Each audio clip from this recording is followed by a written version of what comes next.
అందరికీ నమస్కారం. శ్రీ మాత్రే నమః. ఓం నమ శివాయ. ఓం శ్రీ సాయిరామ్. మే 16వ తేదీన శుక్రవారం రోజున 100% కూడా మధ్యాహ్నం 3 తర్వాత జరిగేది తెలిస్తే ఖచ్చితంగా ఎగిరి గంతేస్తారు. అలానే ఆశ్చర్యపోతారు కూడా. సింహరాశి వారికి మే 16వ తారీఖు శుక్రవారం రోజున మధ్యాహ్నం 3 తర్వాత ఏం జరుగుతుంది, ఎందుకు ఆశ్చర్యపోతారు అనేటువంటి అంశాలను ఈ వీడియోలో తెలుసుకుందాం.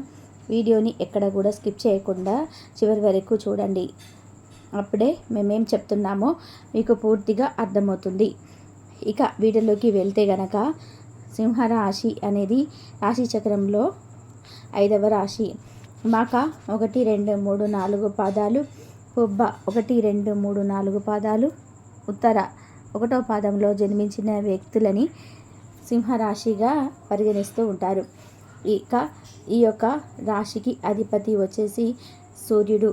సింహరాశిలో జన్మించినటువంటి వ్యక్తులకి ప్రస్తుత గోచారం చాలా అనుకూలంగా ఉంది, కొంతమందికి మధ్యస్థంగా ఉంటుంది. ముఖ్యంగా సింహరాశిలో జన్మించినటువంటి స్త్రీలు ఎవరైతే ఉన్నారో వారికి మధ్యస్థమ ఫలితాలు ఉన్నాయి.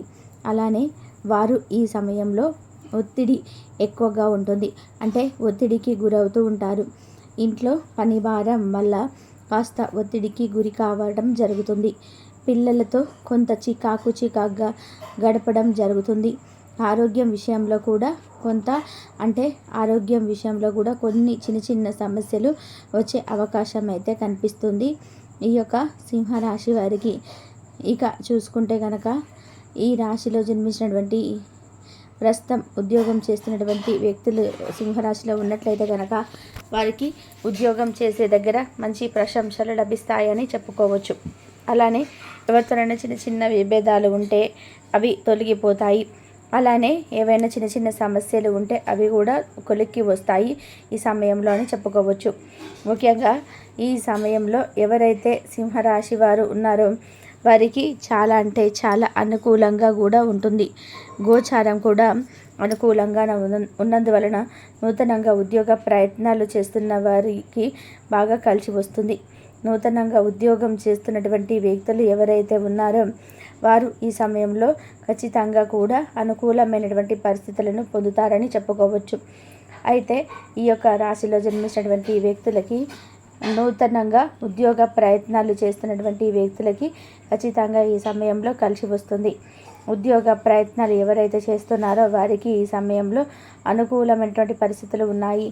అంతేకాదు ఎవరైతే సింహరాశిలో జన్మించినటువంటి వ్యక్తులు ఉన్నారో కొంతమందితో సమాజంలో ప్రశంసలను అందుకుంటూ ఉంటారు. ఈ సమయంలో మీరు చేస్తున్నటువంటి మంచి పనులకి ప్రశంసల వర్షం కురుస్తుంది. అలానే ఈ రాశిలో జన్మించినటువంటి వ్యక్తులకి ప్రస్తుత సమయంలోనైతే చాలా అనుకూలంగా ఉందని కూడా భావించవచ్చు. చాలా అనుకూలమైనటువంటి పరిస్థితులు కూడా ఈ సమయంలో సింహరాశి వారికి చోటు చేసుకుంటున్నాయి. కానీ మీరు ఎవరితోనైనా వాగ్వాదానికి దిగే ముందుగా, గొడవలు ఇలాంటి వాటిలో వెళ్ళే ముందు చాలా ఆచితూచి జాగ్రత్తగా వెళ్ళవలసి ఉంటుంది. ఎందుకంటే ఈ సమయంలో చిన్న సమస్యలే పెద్దగా ఎదురయ్యే అవకాశం అయితే ఉంటుంది కనుక జాగ్రత్తగా ఉండాల్సి ఉంటుంది. అంతేకాకుండా ఈ రాశిలో జన్మించినటువంటి వ్యక్తులకి ఎవరైతే ఉన్నారో వారికి ఈ సమయంలో చాలా మంచి ఫలితాలు అయితే ఉండటం వలన వారు మనసులో అనుకున్నవి కూడా కొన్ని నెరవేరే అవకాశం అయితే ఉంటుంది. అయితే ఈ రాశి వారికి మధ్యాహ్నం 3 తర్వాత ఏం జరుగుతుంది అంటే కనుక వీరు వాహనం కొనాలి అనుకుంటే కనుక వాహనాన్ని కొనుగోలు చేస్తారు. ఇక ఇన్ని రోజులకి కల నెరవేరిందని చాలా ఆశ్చర్యపోతూ ఉంటారు. అలానే చాలా సంతోషపడుతూ ఉంటారు కూడా. అలానే మీ మనసులో ఉన్నటువంటి కోరిక అనేది ఈ సమయంలో నెరవేరటం వలన మీ జాతకం కూడా బాగుందని అనుకుంటూ ఉంటారు. అలానే మీరు ఎవరికైనా చేసినటువంటి సహాయం కూడా ఈ సమయంలో దానికంటూ ఒక ప్రత్యేకమైనటువంటి మీరు ఎవరికైనా సహాయం చేస్తే దానికి ప్రత్యేకంగా కూడా మీకు మంచి ఫలితం అయితే ఉంటుంది. తిరిగి మళ్ళీ ఎన్నోసార్లు కూడా మంచి ప్రశంసలను అయితే పొందే అవకాశం అయితే ఉంటుంది. మీకు కూడా ఏదైనా ఆపద వస్తే ఆడుకోవడానికి చాలా ఎక్కువ మొత్తంలోనే వస్తూ ఉంటారు. కాబట్టి ఈ యొక్క సింహరాశిలో జన్మించినటువంటి వ్యక్తులకి ఇలా మనసులో ఎప్పటి నుండో ఏదో ఒక కోరిక ఉంటే కనుక అది నెరవేరుతుంది. వాహనం కొనాలి, భూములు కొనాలి, ఇల్లు కొనాలి, ఇలాంటివి ఏమైనా మీ మనసులో ఉంటే గనక అవి నెరవేరుతాయి. అలానే మీరు నూతనంగా ఏదైనా శుభకార్యాలు చేయడము ఈ సమయం మంచిదని చెప్పుకోవచ్చు. మీరు ఈ సమయంలో చేసేటువంటి శుభకార్యాలు ఏవైతే ఉన్నాయో అవి మీ మనసుని చాలా సంతోషపరుస్తాయని చెప్పుకోవచ్చు. అలాగే ఒక వ్యక్తి రాకతో మీ జీవితం తలక్రిందులు కాబోతుంది. ఆ వ్యక్తి మీకు చేసేటువంటి అపకారం ఏంటి? అలాగే వృత్తి ఉద్యోగ స్థానం స్థిరంగా ఉంటుందన్నమాట. అంటే ఒత్తిడి కొంచెం ఆలస్యం లేదా ఒత్తిడి వల్ల ఆలస్యం అవ్వచ్చు. మనం ఏదైనా పని వాయిదాలు వేసుకునే అవకాశం రేపు రోజున కనిపిస్తుందండి. పని చేసేటప్పుడు ఆటంకాలు ఎక్కువగా కలుగుతాయి. ఆ పని ముందు వాయిదా పడుతుందండి. కుటుంబంలో కొన్ని సమస్యలు తలెత్తవచ్చు అనమాట. కేతువు కూడా ఇక్కడే ఉండడం వల్ల ఈ ప్రభావం మరింత పెరుగుతుంది. ఇక శని తన 10వ దృష్టితో మీ పంచమ స్థానమైన ధనుసు రాశిని చూడడం వల్ల సంతానానికి సంబంధించిన విషయాలలో ఆలస్యం అయితే బాధ్యతలు, విద్యలో కొంచెం ప్రేమ వ్యవహారాల్లో ఆచితూచి అడుగు వేసి ఇలా వ్యవహరించడం అవసరం. ఇక మీ అదృష్టాన్ని ఎవరు ఆపలేరండి. మీకు వచ్చిన అవకాశాలను బట్టి అది సూచిస్తుందన్నమాట.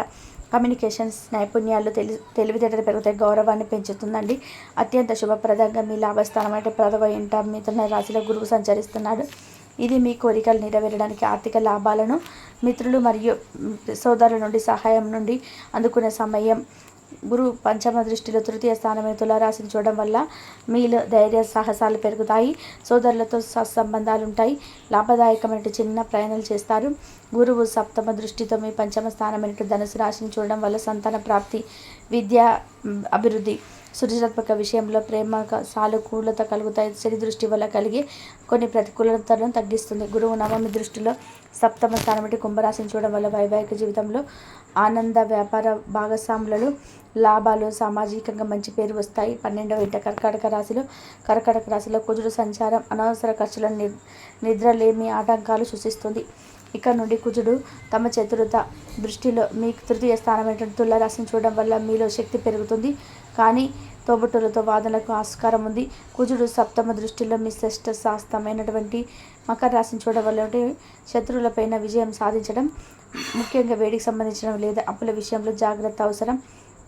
కుజుడు అష్టమ దృష్టిలో మీ సప్తమ స్థానమైనటువంటి కుంభరాశిని చూడడం వల్ల వైవాహిక జీవితంలో లేదా భాగస్వామితో కొంత ఉద్రిక్తత సంపాదించవచ్చు. మీకు రేపటి రోజున ఒక వ్యక్తి రాకతో మీ జీవితమే అల్లకల్లోలం అయిపోతుంది. ఆ వ్యక్తి మరొకరు కాదండి, తప్పకుండా మీ కుటుంబ సభ్యులతో ఒకరనమాట. అంటే ఎన్నో రోజుల నుంచి మిమ్మల్ని ఇబ్బంది పెట్టి మిమ్మల్ని ఎప్పుడెప్పుడు నాశనం చేయాలని చెప్పి అల్లకల్లోలం చేయాలని, అలాగే మీరు బాగుపడుతుంటే చూడకుండా ఓర్వలేనటువంటి ఆ వ్యక్తి రాకతో తప్పకుండా మిమ్మల్ని రేపటి రోజున కలగబోతున్నారని చెప్పుకోవచ్చు. అలా వచ్చిన తర్వాత మీ జీవితం ఒక రకమైనటువంటి బాధాకరమైనటువంటి జీవితంలోకి మారబోతుంది. కానీ తప్పకుండా వ్యక్తి మీకెవరో తెలుసు కాబట్టి వారిని దూరంగా ఉండడం చాలా మంచిది, చాలా ఉత్తమం కూడాను. ఇంకా ఏదైనా కానీ రేపటి రోజున మీకు కొంచెం ప్రతికూలంగా ఉందని కూడా చెప్పుకోవచ్చు. ఇంకా లాభస్థానమైన గురువుడు ఉండడం వల్ల మీకు పడిన కష్టం వల్ల ప్రతిఫలం అందే సూచనలు అయితే ఉన్నాయన్నమాట. మీపై కొన్ని కొత్త బాధ్యతలు వచ్చే అవకాశం ఉంది. వాటిని సమర్థవంతంగా నిర్వహించుకోండి. ఈరోజు మీ ఆర్థిక పరిస్థితి కొంచెం మెరుగ్గా ఉంటుంది. మీ లాభస్థానంలో గురువు ఉండడం వల్ల మీకు రావాల్సిన డబ్బు చేతికి అందబోతుందండి. కొన్ని కొత్త ఆదాయ మార్గాలు లభించవచ్చు. అయినప్పటికీ రేపటి రోజున మీకు అనవసరమైన ఖర్చులు తగ్గించుకోవడం చాలా మంచిదని చెప్పుకోవచ్చు. పొదుపు చేయడంపై ఎక్కువ దృష్టి పెట్టడం మీ వ్యాపారాన్ని మరింత విస్తరించడానికి తప్పకుండా సంబంధించిన కొత్త ఆలోచన చేస్తారు. మీ కొత్త ప్రణాళికలు అమలు చేయడానికి ఇది కొంతవరకు అనుకూలమైనటువంటి రోజు. గురువు అనుకూలత వల్ల మీ వ్యాపారంలో లాభాలు పెరిగే అవకాశం ఉంది. అయితే కుజుడు మీ వ్యవస్థానంలో ఉండడం వల్ల కొత్త పెట్టుబడులు తప్పకుండా పెట్టడంలో జాగ్రత్తగా ఉండాలి. మీ భాగస్వామితో మీ సంబంధాలు మెరుగుపడతాయి. విద్యార్థులకు ఈరోజు చాలా అనుకూలమైన రోజు. మీ 5వ ఇంట్లో చంద్రుడు ఉండడం, దానిపైన గురువు శుభ దృష్టి ఉండడం వల్ల మీ చదువులో మంచి పురోగతి సాధిస్తారు. కొత్త విషయాలు నేర్చుకోవడానికి, మీ రాష్ట్ర పరీక్షలో మంచి ఫలితాలు సాధించడానికి అవకాశం ఉంది. సృజనాత్మక రంగాలలో ఉన్న విద్యార్థులకి ఈరోజు విజయం లభిస్తుంది. మీ వైవాహిక జీవితంలో ఈరోజు కొంత సానుకూలత కనిపిస్తుంది. మీ 7వ స్థానంపై గురువు శుభదృష్టి ఉండడం వల్ల మీ జీవిత భాగస్వామితో అవగాహన పెరుగుతుంది. మీ మధ్య ఏవైనా కానీ చిన్న మనస్పర్ధలున్నా అవి ఈరోజు సమసిపోతాయి. ఒకరినొకరు సమయం కేటాయించుకోవడం వల్ల మీ బంధం మరింత బలపడుతుంది. ప్రేమికులకు ఈరోజు చాలా అనుకూలమైన రోజు అని చెప్పుకోవచ్చు. మీ 5వ ఇంట్లో చంద్రుడు ఉండడం వల్ల, దానిపైన గురు దృష్టి ఉండడం వల్ల మీ మధ్య అనుబంధం మరింత బలపడుతుంది. మీ ప్రేమను వ్యక్తపరచడానికి లేదా మీ జీవిత భాగస్వామితో సంతోషంగా గడపడానికి ఇది మంచి సమయం. అంటే కొత్త ప్రేమను చిగురించే అవకాశం అయితే ఉంది. ఈ చెప్పినవన్నీ సాధారణ గ్రహస్థితి ఆధార ఫలితాలు మాత్రమే. మీ వ్యక్తిగత జాతకంలో దశాంతర దశలు ఎలా ఉన్నాయో తెలుసుకోవచ్చు.